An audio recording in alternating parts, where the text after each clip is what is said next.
gaafin isiniif qaba masgidni harargee keessa jiru guutumaa guutu kajimaan keessatti maallaqa jimaatiin hin jaaramin hin jiru akkam godhan haa diigamee waan biraatiin bakka buufamu akkam haa ta'u maallaqa biraa ka jaarratanii isin qaban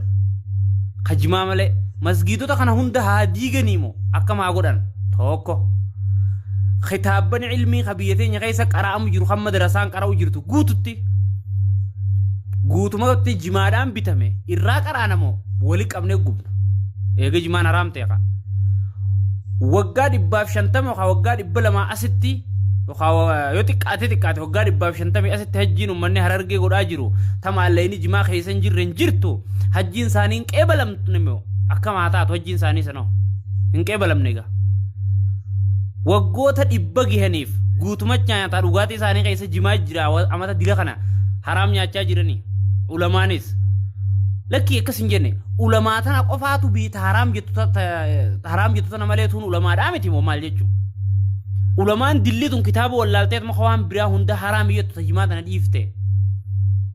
meegaa filee tana nu deebisaa warri jimaan haraam jettanii halkanii guyyaa jireenya ummataa gubbaa biyyeena qo jirtan kun warri ka ummanni kun dhabamu feetan kun maal isin godhe ummanni jibba ummata irraa qabdan tana maan dhiifne jimaan haraam jechuu walumaa galatti jibba ummataati hin nyaatinaa hin dhuginaa jechuu hin dhuginaa jechuu jimaan haraam jechuun maaliif jireenyi ummataa guutuun isa gaa amma masgida ka goonuu himaa masgida jimaan jaarame kana ni diinamu ha magaalaarraa fooqiilee ta'ee habaadiyyaa hunda keessa jimaa jira haa diigamu moo akkam godhan askan naa gaafala madrasaa irraa qabi majlisa ilmii irraa qabi haa diigamu moo akkam haa goonu kannaas deebisaa kursii irra tatteessanii jimaan haraami jechuu takka geessanii ilmii isin qofaa beekamoo ummatatti hin taphatinaa jireenya ummataa irraa gadhaabbaa qoosa isinii fakkaata akka waan haraaraa jecha lolanii isinii fakkaataa muggaa lolan kana wallaahi gabareen tokko yookaan qotee bulaan harargee tokko yoo isin arge mancazaab akkana sombaa fi cinaacha keessan keessa isin oofa isin bira dhaabbatee khawaarijaa jee hidhabatta yaaboo isinii gubaala akka feetan jaa isin waan ummanni ama dhibba keessa jiraachaa jiru amata dhibbaa ol amata 200 waan gahu ummanni keessa jiraachaa jiru ummata sirna aadaa keessa jimaan seeneef ha jireenyi isaa guutuun isarra ta'e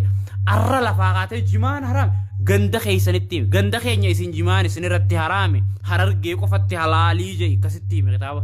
hin jiru kitaabni kana nutis qara'u jirre ilmi nurraa gadhaabbaa hanjamaa dhiisa feetu harargee ta'e feetu arsii ta'e feetu jimma ta'e feetu wallagga feetu shawaa feetu baale bakka feete ta'e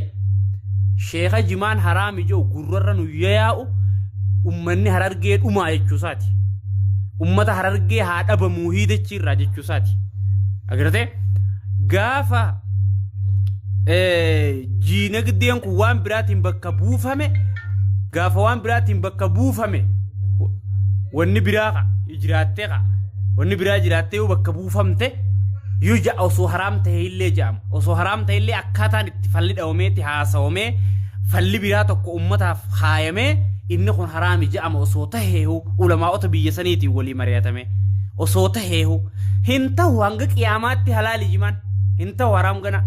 hanga qiyaamaatti halaali ummata harargee irra jimaan yoo haram ta'e haganda keessaniiti sanumaa jimaan gosa ammas amma jimaan keeniyaatiif qaasii walatta mirqaana keessattis kayamaniitiif qaasiitis walatta ka oborraatiif kanooleetu walatta jimaan mirqaana keessatti kamtu haraami kamtu halaali dubamma daalacha moo diima moo maddicho moo baddeessa moo rukeessa moo mojo moo cululi moo kami ka haram kun mirqaanni isaatis walatta nurraa gaddaappa ifi afaan ummata if buuftanii ummanni wallaalaan warri kitaaban beene durriyyeen gaafa maqaa keessan qabdee tiktook irra isiniin taphatte ummata harargee jettanii maqaan balleessina sheekha harargeetiis haa ta'u hajimmaatiis haa ta'u arsiitiis haa ta'u hajimaan haraami jee ifiif arraba ummataa filate ifiif arraba filate kanaaf nuti arrabsinaanneen dandeenyu itti jirree qabne ifiif afaan ummataa if keeysanii akka if keeysanitti if baasaa isiniin jenna. Wassalaamu alaikum warahmatullahi wabarakatuh.